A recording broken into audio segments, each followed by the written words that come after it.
Hello everyone, welcome to super coaching banking by textbook dot com. So यहाँ पर हम लोग आ चुके हैं। आज का हमारा सेशन जो है आईबीपीएस क्लर्क एग्ज़ाम के लिए वो इस सेटअप में होने वाला है, स्मार्ट बोर्ड पे नहीं होगा बिकॉज़ ये रिकॉर्डेड सेशन है। एंड आई होप आप सब लोग इस सेशन को पूरा एंड तक देखेंगे बिकॉज़ आपकी एग्ज़ाम आ रही है। आईबीपीएस क्लर्क एग्ज़ाम इस वीकेंड को होने जा रही है और उसी एग्ज़ाम के लिए हमारी काफ़ी महीनों से प्रैक्टिस चल रही है और ये प्रैक्टिस जो है वो रुकनी नहीं चाहिए, इसलिए ये सेशंस आपके लिए मैं लेके आया हूँ। आज की क्लास में बहुत ही मज़ेदार क्वेश्चंस हम सॉल्व करेंगे जो सेंटेंस कनेक्टर से रिलेटेड है। ऐसे क्वेश्चन जो जनरली आपके मेंस एग्ज़ाम में आते हैं लेकिन प्रीलिम्स में भी आ सकते हैं, थोड़े ईजियर लेवल के। सो आज की क्लास में हम दोनों टाइप के क्वेश्चंस देखेंगे। कनेक्टर्स के कुछ क्वेश्चंस हैं और कुछ दूसरे टाइप के क्वेश्चंस भी है जो आपके प्रीलिम्स एग्ज़ाम में आ सकते हैं। तो चलिए स्टार्ट करते हैं, आज के सेशन की शुरुआत करते हैं। सबसे पहले तो सभी नए स्टूडेंट्स का स्वागत है, welcome to the class guys. आप सबको रिक्वेस्ट है कि टाइमिंग्स नोट डाउन कर लीजिए। ये सेशन जो है एवरी मंडे टू फ्राइडे, हफ्ते में 5 दिन हमारी ये क्लास चलती है और ये क्लास जो है वो आपको रेगुलरली अटेंड करनी है दोपहर को 2:30 बजे, ठीक है। 2:30 PM से लेके यहाँ पर आपको 3 PM तक या 3:15 PM तक आपको ये क्लास होती है। 45 मिनट्स की लेक्चर होती है, तो आपको रेगुलरली इस सेशन को अटेंड करना है, ठीक है। दूसरी बात यह है कि super coaching for bank exams शुरू हो चुका है। सुपर कोचिंग में आपको मिलता है बेसिक लेवल से लेके एडवांस लेवल तक का पूरा सिलेबस। तो इसमें आपको इंग्लिश कवर किया जाएगा, मैथ्स, रीजनिंग, करंट अफेयर्स और बैंकिंग के लिए जितने भी सब्जेक्ट्स हैं वो सारे के सारे यहाँ पर कवर हो जाएंगे। आपको वीडियो कोर्सेज मिलते हैं, 20 से ज़्यादा वीडियो कोर्सेज हैं और इंडिया के टॉप एजुकेटर्स आपको यहाँ पर पढ़ाते हैं। इसके साथ साथ आपको मॉक टेस्ट मिलेंगे, 1000 से ज़्यादा स्टडी नोट्स हैं, डाउट रेजोल्यूशन सेशंस है, ये सारे डिटेल्स आपको यहाँ मिलते हैं। सो बेसिकली एक वन स्टॉप सोल्यूशन है। आपकी पूरी एनर्जी अच्छी तरीके से चैनलाइज होंगी, आपकी यहाँ पर एफर्ट्स जो है वो आपके अच्छी तरीके से चैनलाइज होंगे। तो जितने भी नए स्टूडेंट्स हैं, पहली बार हमारे साथ प्रिपरेशन स्टार्ट कर रहे हैं या अगले साल बैंक एग्ज़ाम्स की तैयारी कर रहे हैं, अगले साल के एग्ज़ाम के लिए तैयारी कर रहे हैं, तो आपको सुपर कोचिंग में डेफिनेटली एनरोल करना चाहिए क्योंकि इसमें सिर्फ 1-2 टीचर्स नहीं, टेक्स्टबुक प्लेटफॉर्म के ऊपर जितने भी टीचर्स हैं उन सभी टीचर्स के सारे लेक्चर्स आप देख सकते हैं। सो एक बहुत ही बढ़िया ऑफ़र है आप सबके लिए, बहुत ही बढ़िया क्या बोल सकते हैं, प्रोडक्ट है टेक्स्टबुक की तरफ से, तो इसका फ़ायदा आप ज़रूर उठाइए ना। इसका जो मंथली सब्सक्रिप्शन है वो 333 पर मंथ, ये आपका मंथली सब्सक्रिप्शन अमाउंट है और इसके ऊपर आपको एक्स्ट्रा डिस्काउंट आपको चाहिए तो ये मेरा कूपन कोड है KM20। इस कोड को अप्लाई कीजिए, KM20 अप्लाई करेंगे तो आपको डिस्काउंट मिलेगा 20% का और इसकी लिंक आपको वीडियो के नीचे डिस्क्रिप्शन में मिल जाएगी। फटाफट से जाइए और अपना सुपर कोचिंग का सब्सक्रिप्शन आज ही परचेज़ कर लीजिए। चलिए तो गाइज़ शुरू करते हैं आज का सेशन। सबसे पहले तो पहला क्वेश्चन आज का देखते हैं क्या है। सेंटेंस कनेक्टर का पहला क्वेश्चन है ना। इस टाइप के क्वेश्चंस हम पहले भी कर चुके हैं। इस टाइप के क्वेश्चंस को कैसे टैकल करना है, कैसे डील करना है, ये मैं आपको पहले समझा चुका हूँ इसके 3 या 4 लेक्चर्स पहले, जहाँ पर आपको 2 सेंटेंसेस दिए जाएंगे, यहाँ से लेके इन से लेके ये BRB NMPL तक ये सेंटेंस 1 है और फिर फुल स्टॉप के बाद द 1000 रुपी डिनोमिनेशन से लेके एंड तक आपका दूसरा सेंटेंस है। इन दोनों सेंटेंसेस को आपको ज्वाइन करना है, मर्ज करना है। ये सेंटेंस 1 को और सेंटेंस 2 को यहाँ पर आपको क्या करना है, मर्ज करना है। और मर्ज करने के लिए आपको नीचे ऑप्शंस दिए गए हैं। सेकेंडली के साथ ज्वाइन कर सकते हैं या फिर कॉन्सिक्वेंटली के साथ या फिर व्हाइल के साथ। और इन तीनों में से कौन सा ऑप्शन सही आएगा, ये आपके 5 ऑप्शंस हैं, तो इनमें से आपको बताना है कि कौन सा आंसर यहाँ पर करेक्ट है, ठीक है। बात समझ में आई सबको, क्या करना है एग्जैक्टली? बहुत ही सिंपल सा ये डायरेक्शन है लेकिन क्वेश्चन थोड़े से ट्रिकी बन सकते हैं। तो ध्यान से दोनों सेंटेंस को ध्यान से पढ़िए। आपको मैं 30 सेकेंड्स का समय देता हूँ एंड बताइए, आप कमेंट करके बताइए सब लोग कि इसका सही जवाब क्या होगा।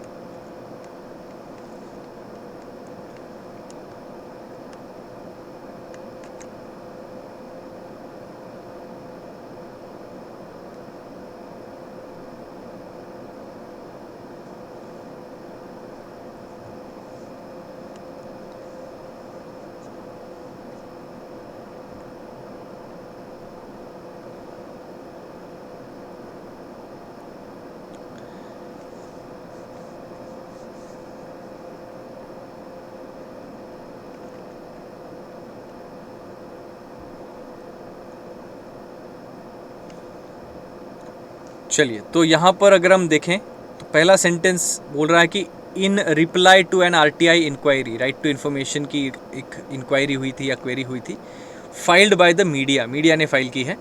The RBI governor said that 500 rupee notes are printed both by the government owned Minting Corporation of India Limited and BRB NMPL। तो 500 रुपये की जो नोट है वो दोनों प्रिंट करते हैं, एक तो गवर्नमेंट ओन मिंटिंग कॉरपोरेशन वो भी प्रिंट करता है और दूसरा ये जो BRB NMPL है वो भी प्रिंट करता है। और आगे लिखा है अगले सेंटेंस में, the 1000 rupee denomination bank notes are printed only by the BRB NMPL। तो ये पुराना सेंटेंस है जब 1000 रुपये के डिनोमिनेशन की नोट्स एग्जिस्ट करती थी, उस ईयर का सेंटेंस है। बट एनीवे, दोनों सेंटेंस को ज्वाइन करने के बाद एक रिलेशन एस्टेब्लिश क्या होता है कि थोड़ा सा कॉन्ट्रास्ट वाला रिलेशन समझ में आता है। देखिए, कॉन्ट्राडिक्शन या फिर कॉन्ट्रास्ट में जा रहा है ना सेंटेंस की, 500 और बाकी के 500 की जो नोट है वो गवर्नमेंट ओन मिंटिंग कॉरपोरेशन भी प्रिंट करती है और BRB NMPL भी प्रिंट करता है, लेकिन 1000 रुपये की जो नोट है वो सिर्फ BRB NMPL यही प्रिंट करता है। तो थोड़ा लेकिन वाला सेंस जा रहा है, कॉन्ट्रास्ट आपको लग सकता है, या फिर आप बोलेंगे सर एक्स्ट्रा जानकारी है तो एडिशन भी तो हो सकता है। तो चलो, अगर आपको लग रहा है एडिशन है तो इसको ओपन रखते हैं, ठीक है। नाउ देखिए, कॉन्सिक्वेंटली ये जो वर्ड है, कॉन्सिक्वेंटली कहाँ से आता है? कॉन्सिक्वेंस से आता है, और कॉन्सिक्वेंस का मतलब कॉज एंड इफेक्ट में चला जाता है। तो बेसिकली ये जो सेकेंड वाला ऑप्शन है हमारा, तो वो कॉज एंड इफेक्ट हमको दर्शाता है, लेकिन हमें सेंटेंस के अंदर कॉज एंड इफेक्ट नहीं चाहिए, कॉज एंड इफेक्ट की ज़रूरत ही नहीं है। इसका मतलब आप ऑप्शन नंबर 2 को एलिमिनेट कर सकते हैं, सही बात है। ओनली 2 आपका आंसर नहीं चलेगा, ओनली 2 नहीं चलेगा तो 2 एंड 3 में भी 2 है तो वो भी नहीं चलेगा, 5 में से 2 तो हट गए। नाउ सेकेंडली के लिए ये एडिशन में चला जाता है, लेकिन सेकेंडली आने के लिए फर्स्ट ऑफ ऑल या फर्स्टली ऐसा कोई सेंटेंस आना चाहिए या कोई वर्ड आना चाहिए, है ना। तो सेकेंडली जो है थोड़ा सा डाइसी लग रहा है, लेकिन व्हाइल बिल्कुल सही जमता है। देखिए, व्हाइल ये क्या वर्ड होता है? थोड़ा कॉन्ट्रास्ट, थोड़ा एडिशन, ऐसे जो हमारी रिक्वायरमेंट है, कॉन्ट्रास्ट भी चाहिए और थोड़ा एडिशन भी चाहिए, ये व्हाइल में एकदम पूरा बैठ जाता है। और दोनों के बीच में एग्जैक्टली अगर आप व्हाइल लगा देते हैं, जैसे in a reply to an RTI query filed by the media, the RBI governor said 500 rupees notes are printed both by government minting corporation and BRB NMPL, while 1000 rupee notes are printed by only BRB NMPL, है ना। सो ये while के साथ जो है वो sentence आपका एकदम परफेक्ट बैठ रहा है, समझ में आ रहा है। तो 3 तो डेफिनेटली सही है, और 3 के साथ दूसरा 1 ऑप्शन नहीं है, बोथ 1 एंड 3 ऐसा ऑप्शन नहीं है, इसलिए 1 ऑप्शन आपका एलिमिनेट होना ही चाहिए, ठीक है। सो ऑप्शन नंबर 3 आपका सही जवाब होना चाहिए। सो हम जाएंगे ऑप्शन नंबर 3 के साथ, only 3 is the right answer. तो देखते हैं करेक्ट है क्या। बिल्कुल सही जवाब है, एब्सोल्युटली राइट आंसर, ठीक है। चलिए आगे बढ़ते हैं, अगले क्वेश्चन पे चलते हैं। सेम पैटर्न का है अगला क्वेश्चन, बताइए इसका करेक्ट आंसर क्या होगा, what will be the right answer.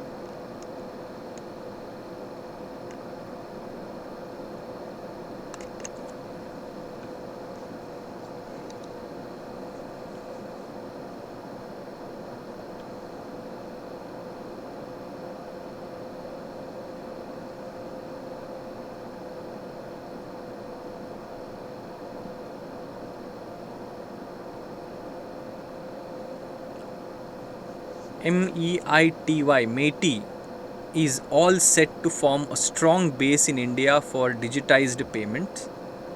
Various factors including service quality and grievance redressal are being taken care of. So MEITY जो है ये कोई ऑर्गेनाइजेशन है, इंस्टीट्यूट है, and is set to form a strong base in India, India में एक strong base तैयार करने के लिए रेडी है for digitised payments, digitise payments के लिए ये कंपनी जो है वो काम करने जा रही है। तो उसके लिए वेरियस फैक्टर्स जैसे कि सर्विस क्वालिटी है, ग्रीवेंस एड्रेसल है, उनको टेक केयर किया जा रहा है। सो ए और बी के बीच में कैसा रिलेशन एस्टेब्लिश होता है? कॉज एंड इफेक्ट, कारण और परिणाम का रिलेशन है ना, ए के वजह से बी हो रहा है या बी के वजह से ए हो रहा है, सही है। तो दोनों में से कोई एक आपका सेंटेंस बनेगा। नाउ देखिए, कॉन्ट्रास्टिंगली में सीधा सीधा दिया है कॉन्ट्रास्ट, और हमको कॉन्ट्रास्ट तो चाहिए नहीं, तो ऑप्शन नंबर 2 आपका डेफिनेटली गलत बन जाएगा। सेंटेंस बनाने की कोशिश भी नहीं करनी है, कॉन्ट्रास्टिंगली देख के ही आप एलिमिनेट कर सकते हैं, क्योंकि दोनों सेंटेंस में हमें रिलेशनशिप एस्टेब्लिश हो चुका है कि कॉज एंड इफेक्ट का रिलेशनशिप आ रहा है ना। सो हम लोग बी ऑप्शन को एलिमिनेट कर देंगे। सो 2 हट गया, मतलब ओनली 2 हट जाएगा, इधर 1 एंड 2 हट जाएगा, यहाँ पर 2 एंड 3 में भी 2 है, ये भी हट जाएगा। सो आपका काम कितना आसान हो गया, देखिए 5 में से 3 ऑप्शंस तो हट गए, तो या तो ओनली 1 होगा या फिर नन ऑफ द अबव होगा। लेकिन अगर आप देखेंगे, बिकॉज ये होता है कॉज एंड इफेक्ट वाला कनेक्टर, और हमको कॉज एंड इफेक्ट चाहिए ना, कारण और परिणाम चाहिए। अभी जिन लोगों को ये समझ में नहीं आ रहा है कि कॉज एंड इफेक्ट क्या है, कॉन्ट्रास्ट क्या है, कंडीशन क्या है, एडिशन क्या है, उन सबको मैं सजेस्ट करूँगा कि पिछले 2 सेशंस, इसी सीरीज़ के पिछले 2 लेक्चर्स या 3 लेक्चर्स आप देख लीजिए। उन दोनों लेक्चर्स में डिटेल में मैंने समझाया है कि कनेक्टर्स के क्वेश्चंस को कैसे टैकल करना है। जब कंजंक्शंस आते हैं तो उनको 4 टाइप की रिलेशनशिप में हम डिस्ट्रीब्यूट करते हैं, cause and effect, contrast, condition, addition. तो ये चारों क्या है और उनको कैसे टैकल करना है, और वो सारी चीज़ें डिटेल में मैंने समझा दी है। सो फटाफट से जाके वो दोनों क्लासेस देख लीजिए और ये सारी चीज़ें आपको एकदम क्रिस्टल क्लियर हो जाएंगी, ठीक है। सो 1 के साथ हम जा सकते हैं कि because Matty is all set to form a strong base, क्योंकि मेटी जो है वो अपने स्ट्रॉन्ग बेस बनाने जा रही है इंडिया में, इसलिए बहुत सारे अलग अलग फैक्टर्स का, जैसे सर्विस क्वालिटी हो, ग्रीवेंस हो, उनकी देखभाल की जा रही है, उनको सॉर्ट आउट किया जा रहा है, रादर जो भी प्रॉब्लम्स है उनको सॉर्ट आउट किया जा रहा है ना। सो 1 तो बिल्कुल सही है, 1 सही है, मतलब ओनली 1 आपका आंसर करेक्ट हो सकता है। नन ऑफ द अबव भी हम लोग नहीं जाएंगे। बाकी 2 हटा दिया था और डायरेक्ट 3 स्ट्राइकिंग के साथ शुरू हो रहा है, मतलब क्या है, ये एडिशन में चला जाएगा, क्योंकि डायरेक्ट आईएनजी से जब सेंटेंस शुरू होता है तो ये क्या बन जाता है, पार्टिसिपल का सेंटेंस बन जाता है। और पार्टिसिपल के सेंटेंस जनरली हम लोग कहाँ पर लगाते हैं, एडिशन में लगाते हैं। ये मैंने आपको लास्ट क्लास में भी बता दिया था कि पार्टिसिपल के सेंटेंसेस हमेशा एडिशन में चले जाते हैं, ठीक है। सो ये हमारा आंसर नहीं होगा। तो देखते हैं ओनली 1 करेक्ट है क्या। ओनली 1 यहाँ पर बिल्कुल सही जवाब है, absolutely correct answer, well done. अगला क्वेश्चन देखिए। अगला क्वेश्चन थोड़ा अलग है, सेंटेंस की शुरुआत का पार्ट नहीं दिया है, सेंटेंस के बीचों बीच क्या लगेगा वो दे दिया है, लेकिन डुएबल है, आराम से आप कर सकते हैं। ध्यान से सॉल्व कीजिए, 30 सेकंड का समय है आपके पास। बताइए इसका सही जवाब क्या होगा।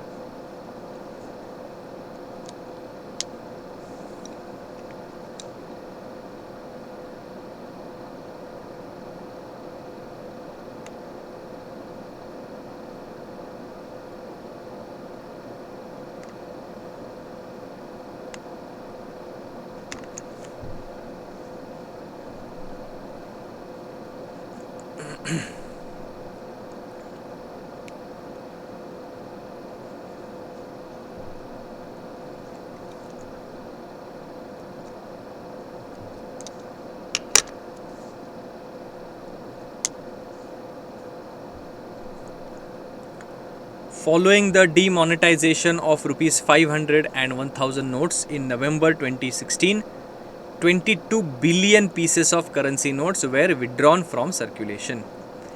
तो जब 2016 के नवंबर में जब डिमोनेटाइजेशन हुआ 500 और 1000 रुपये के नोट्स का, उसके बाद क्या हुआ, 22 मिलियन पीसेस ऑफ करेंसी, मतलब 22 बिलियन नोट्स जो हैं वो विड्रॉ किए गए सर्कुलेशन से। उनमें से 15.7 billion were in 500 notes and 6.3 billion were 1000 rupees denomination. तो 22 बिलियन जो विड्रॉ किए गए, उनमें से 15.7 बिलियन नोट्स ये 500 रुपये के थे और 6.3 बिलियन नोट्स ये 1000 रुपये के थे। उनमें से ना ऑफ विच आएगा, हाउएवर नहीं लगेगा, क्योंकि एक्स्ट्रा जानकारी है कि 22 बिलियन में से इतने बिलियन 500 रुपये के थे और उतने बिलियन 1000 रुपये के थे। सो काइंड ऑफ एक्स्ट्रा जानकारी है, ये एडिशन का सेंटेंस बन रहा है। तो एडिशन का अगर सेंटेंस बन रहा है, मतलब हाउएवर जो है ये किसी भी हालत में नहीं लगेगा। हाउएवर हमारा कॉन्ट्रास्ट एक्सप्रेस करने वाला, कॉन्ट्राडिक्शन बताने वाला कनेक्टर होता है। तो कॉन्ट्रास्ट तो हमको नहीं चाहिए, मतलब ऑप्शन नंबर 2 गलत बन जाएगा, फिर 1 एंड 2 गलत बन जाएगा, 2 एंड 3 गलत बन जाएगा। तो या तो ओनली 3 होगा या फिर नन ऑफ द अबव। देखिए आपको एग्जामिनर जो है वो आपका काम थोड़ा सा आसान करके दे सकते हैं, ऐसे ऑप्शंस देखिए कि आपको पता है कि हाउएवर नहीं है, फिर भी 4 में से 5 में से 3 ऑप्शंस में हाउएवर लगा दिया, मतलब आपके एलिमिनेट हो जाएंगे। तो या तो बचता है ओनली 3 या फिर नन ऑफ द अबव। लेकिन ऑफ विच चलेगा ना, जिनमें से 15 बिलियन 500 रुपये के नोट्स थे और 6.3 बिलियन हज़ार रुपये के नोट्स थे। तो बिल्कुल सही जम रहा है। 3 आंसर जो है वो ओनली 3 आपका आंसर यहाँ पर करेक्ट है। समझ में आया? जितने लोगों ने ओनली 3 आंसर यहाँ पर दे दिया है बिल्कुल सही आंसर है। Well done. चलिए अगला क्वेश्चन देखते हैं। ये वाले थोड़े आसान होते हैं, ईजियर लेवल के हैं, जिसमें 2 छोटे सेंटेंसेस हैं और आपके कनेक्टर्स भी यहाँ पर दे दिए गए हैं।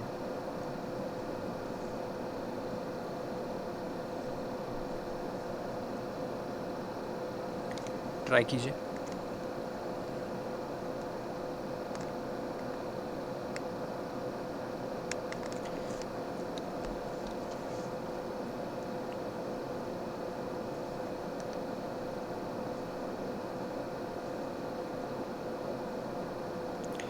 नाउ ये क्लास रिकॉर्डेड क्लास है, लाइव क्लास नहीं है, पहले से रिकॉर्ड की गई है। बट आप लोग ये सेशन को एंड तक देखिए, ठीक है? क्योंकि लाइव हो या रिकॉर्डेड हो, क्लासेस पूरी अटेंड करना बहुत ज़रूरी है, क्योंकि क्वेश्चंस की प्रैक्टिस ज़रूरी है आपके सिलेक्शन के लिए। यही डेडिकेशन जो है, यही सिंसियरिटी जो है, वो आप दिखाएंगे तो आपकी एग्ज़ाम भी क्लियर हो जाएगी। एग्ज़ाम क्लियर करने के लिए बेसिकली आपको 2 या 3 चीज़ें ही आपके नेचर में या एटीट्यूड में चाहिए। उनमें से एक होता है हार्ड वर्क, मेहनत करना। दूसरा बहुत इंपॉर्टेंट रिक्वायरमेंट है सिंसियरिटी, रिलीजियसली पढ़ाई करना, सिंसियरली पढ़ाई करना। बहुत सारे ऐसे स्टूडेंट्स होते हैं, वो लेक्चर अगर लाइव नहीं है, रिकॉर्डेड फॉर्म में है, तो छोड़ के चले जाते हैं। बट ये एटीट्यूड जो है वो आपको बिल्कुल कभी हेल्प नहीं करने वाला, क्योंकि चाहे लाइव हो या रिकॉर्डेड हो, कंटेंट तो अच्छा ही है, आपको सीखने को मिल रहा है, क्वेश्चंस कैसे अप्रोच करने उसका स्ट्रैटेजी मिल रहा है ना? So you should be very very sincere about your preparation, you are sincere about your studies. That's why I would suggest all of you कि ये क्लास पूरा एंड तक देखिए और सभी के सभी क्वेश्चंस को अटेम्प्ट कीजिए, ठीक है? चलिए, coming back to the question, I have never been to Myanmar. मैं कभी म्यांमार नहीं गया हूँ। I manage to pass through its border. मैं कभी म्यांमार नहीं गया हूँ।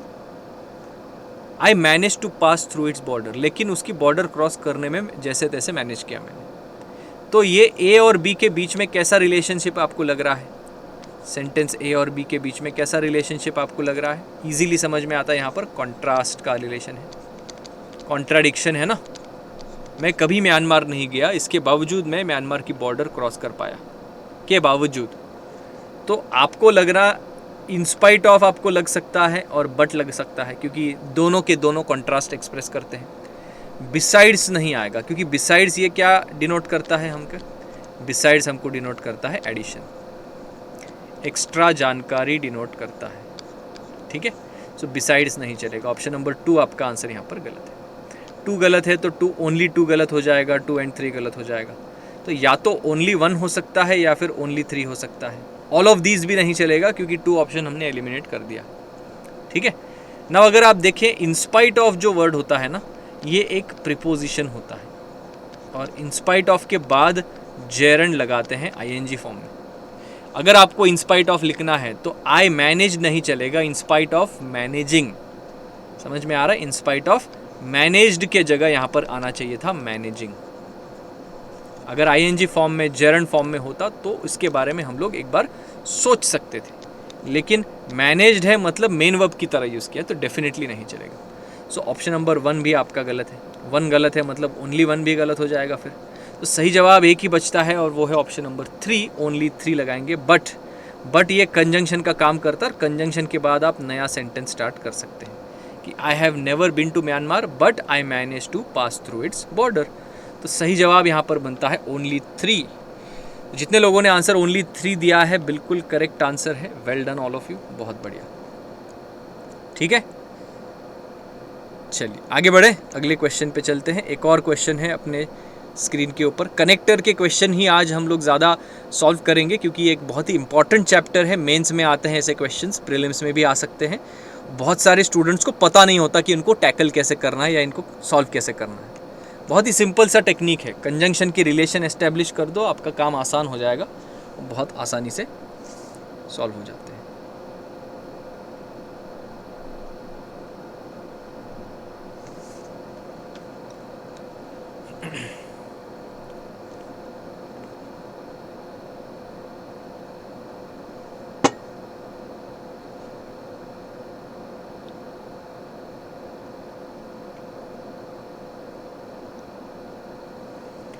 You should always help others, they are not your friends. You should always help others, तुम्हें हमेशा दूसरों की मदद करनी चाहिए, इवन इफ, भले ही वो आपके दोस्त ना हो तो भी, स्ट्रेंजर्स भी अगर होंगे तो भी आपको उनकी मदद करनी चाहिए, सबकी मदद करनी चाहिए रादर। ऐसा मीनिंग बनता है ना, भले ही के सेंस में आता है, इवन इफ के सेंस में आता है। सो सिर्फ इफ नहीं चलेगा। इफ का मतलब क्या होता है, कंडीशन में चला जाता है कि अगर वो आपके दोस्त नहीं है तो आपकी मदद करनी चाहिए। अगर की बात नहीं करेंगे, कंडीशन नहीं है, भले ही ये हो रहा है, डिस्पाइट के सेंस में, कॉन्ट्रास्ट के सेंस में जा रहा है। तो इफ के पहले जब इवन लगता है ना, तो इवन इफ जो है वो कॉन्ट्रास्ट में चला जाता है, और सिर्फ इफ जो होता है ये कंडीशन का सेंटेंस बन जाता है। तो हमको कंडीशन नहीं बतानी है, हमको कॉन्ट्रास्ट बताना है कि तुम्हें सबकी मदद करनी चाहिए, भले ही वो आपके दोस्त ना हो तो भी। समझ में आ रहा है? वेन भी नहीं लगाएंगे, क्योंकि वेन कब यूज़ करते हैं हम लोग, वेन एडिशन में यूज़ करते हैं। तो ये सेंटेंस एक्स्ट्रा जानकारी भी नहीं दे रहा है, और ना ही ये सेंटेंस कंडीशन बता रहा है। ये सेंटेंस क्या बता रहा है, कॉन्ट्रास्ट बता रहा है। कॉन्ट्रास्ट जो है वो ऑप्शन नंबर 2 के साथ लगाते हैं, और ऑप्शन नंबर 2 यहाँ पर ओनली 2 के साथ जाएंगे। जिन्होंने आंसर बी दिया है, आई होप आप सबको समझ में आ गया, आपका आंसर करेक्ट है, वेल डन। बाकी लोगों को भी आई होप समझ में आ गया इसका पीछे लॉजिक क्या है, क्यों हमने आंसर नंबर बी को यहाँ पर मार्क कर दिया। Is this clear? चलिए अगला क्वेश्चन देखते हैं। सेम पैटर्न पर है, एग्जैक्टली सिमिलर टाइप का क्वेश्चन है, ट्राई कीजिए।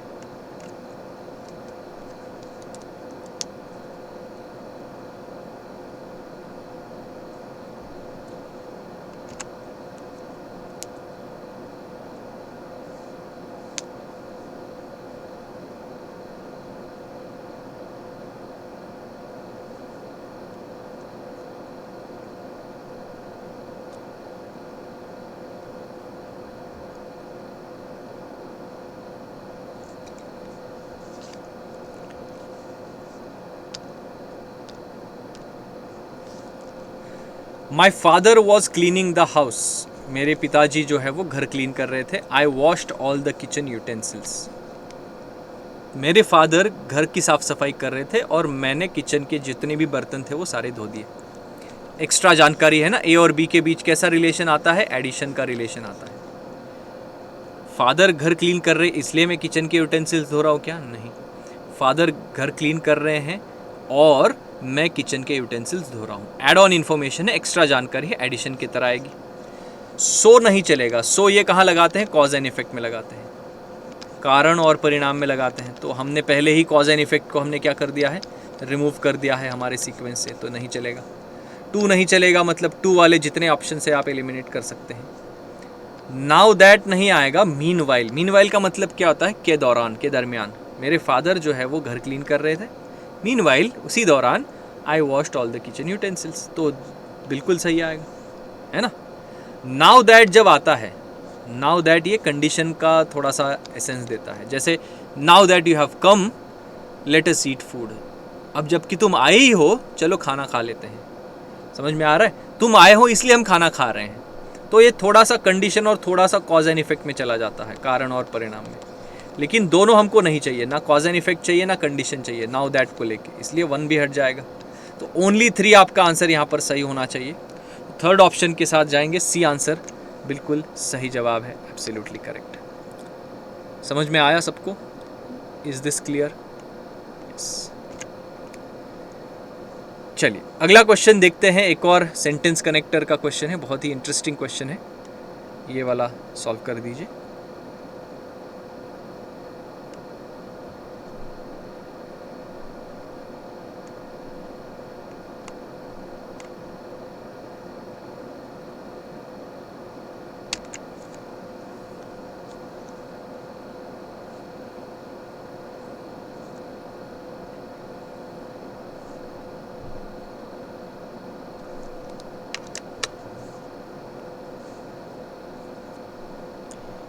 The boy came in through the back door of his house. His father should see him. लड़का जो है वो अपने घर के पीछे के दरवाजे से आया, क्योंकि वो नहीं चाहता था कि उसके फादर उसको देखें। मे बी लेट नाइट घर आ रहा है, पार्टी करके घर आ रहा है, ऐसा कुछ सिचुएशन होगा। सो बेसिकली वो क्यों पीछे के दरवाजे से आया, क्योंकि उसको नहीं चाहिए था कि फादर देखे। ठीक है, नाउ कॉज एंड इफेक्ट आपके दिमाग में आ सकता है, लेकिन ये थोड़ा सा ना कंडीशन के सेंस में आता है कि ये नहीं होना चाहिए था, इसलिए उसने ये किया। लेस्ट लगाते हैं ना हम लोग, लेस्ट के साथ देखिए, और लेस्ट के बाद कौन सा स्ट्रक्चर आता है? लेस्ट के बाद हमेशा शुड प्लस V1 का स्ट्रक्चर आता है। लेस्ट ये जो कंजंक्शन है, इसका मतलब क्या होता है कि अगर आप ये चाहते हैं कि कोई पर्टिकुलर चीज़ ना हो तो कुछ एक्शन करो या कुछ काम करो। सेंटेंस ऐसे बनता है कि you should study hard लेस्ट you should fail in the exam. समझ में आ रहा है कि अगर एग्ज़ाम में फेल नहीं होना चाहते तो पढ़ाई करो ना। नहीं होना चाहते वाला जो नेगेटिव एसेंस है वो लेस्ट के मीनिंग में आ जाता है। लेस्ट का मतलब ही एक नेगेटिव टोन वाला कंजंक्शन होता है।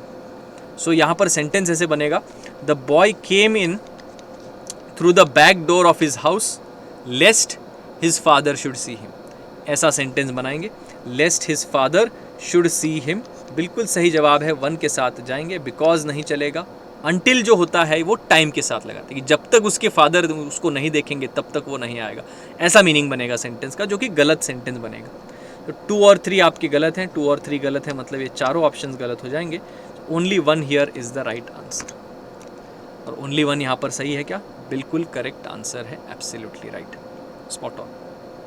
ठीक है, सो ये हमारा लास्ट क्वेश्चन था आज की इस एक्सरसाइज का। आज की एक्सरसाइज पूरी की पूरी सेंटेंस कनेक्टर्स ये टॉपिक के ऊपर बेस थी, और सेंटेंस कनेक्टर्स का चैप्टर आपको एकदम परफेक्टली तभी सॉल्व करते आएंगे क्वेश्चंस जब आपके कंजंक्शंस की ऊपर पकड़ अच्छी बनेगी। कंजंक्शंस ये जो टॉपिक है इसके ऊपर आपको काम करना पड़ेगा, मेहनत करनी पड़ेगी। दूसरी बात यह है कि अगर आपको आज का लेक्चर जो है वो थोड़ा सा क्या बोल सकते हैं डिफ़िकल्ट लगा, आज के कॉन्सेप्ट अगर नहीं समझ में आए, तो लास्ट 3 से 4 क्लासेस, 3 to 4 क्लासेस आप देख लीजिए, आपको सारे क्लासेस वीडियोस प्लेलिस्ट में मिल जाएंगे, है ना। और उसमें मैंने डिटेल में सारी चीज़ें समझाई हुई है कि कनेक्टर्स के क्वेश्चंस को कैसे हैंडल करना है। तीसरी बात, सेशन एंड करने से पहले आप सबको रिक्वेस्ट है कि जितने लोगों ने टेलीग्राम ग्रुप मेरा ज्वाइन नहीं किया है, ये मेरा टेलीग्राम आईडी है @kaustubsir_टेक्स्टबुक, और ये QR कोड है। ये QR कोड भी आप यहाँ पर स्कैन कर सकते हैं, अपने मोबाइल फ़ोन से स्कैन कर सकते हैं और इसको ज्वाइन कर सकते हैं। ठीक है, सेशन अगर अच्छा लगा है तो लाइक कीजिए, शेयर कीजिए एंड सब्सक्राइब कीजिए अपने हमारे चैनल को। बेल आइकन भी प्रेस कर लेना, सो दैट आपको नोटिफिकेशंस मिलते रहेंगे और आपका एक भी सेशन मिस नहीं हो। नाउ हमारी ये क्लास रिकॉर्डेड क्लास थी, कल हमारी क्लास होने जा रही है, वो भी रिकॉर्डेड ही रहेगी। तो दोनों वीडियोस आपके 1 और 2 सितंबर के ये वीडियोस मैं पहले से ही रिकॉर्ड करके आपको अपलोड करने वाला हूँ बाद में। ठीक है ना, एज़ यू ऑल नो, क्योंकि मैं छुट्टी पे हूँ अभी फ़िलहाल, इसलिए रिकॉर्डेड क्लासेस पहले से लगा दी है, सो दैट आपका सिलेबस मिस ना हो जाए और आपकी प्रैक्टिस मिस ना हो जाए। कल की क्लास में हम लोग क्लोज टेस्ट करेंगे, बहुत बढ़िया क्लोज टेस्ट है, और वो कैब के कुछ क्वेश्चंस करेंगे जो आपके IBPS के प्रीलिम्स में आ सकते हैं, क्लर्क के प्रीलिम्स में। ठीक है, चलिए तो आज यहीं पर रुकते हैं। That is all from my side for today. Thank you so much guys for joining and watching the session, and I will see you all tomorrow. दोपहर को 2:30 बजे कल फिर से क्लास होगी, डेफिनेटली जुड़िएगा, बिल्कुल स्किप मत करना उस क्लास को, है ना। And I will see you all tomorrow. Take care all of you, bye bye, have a good day.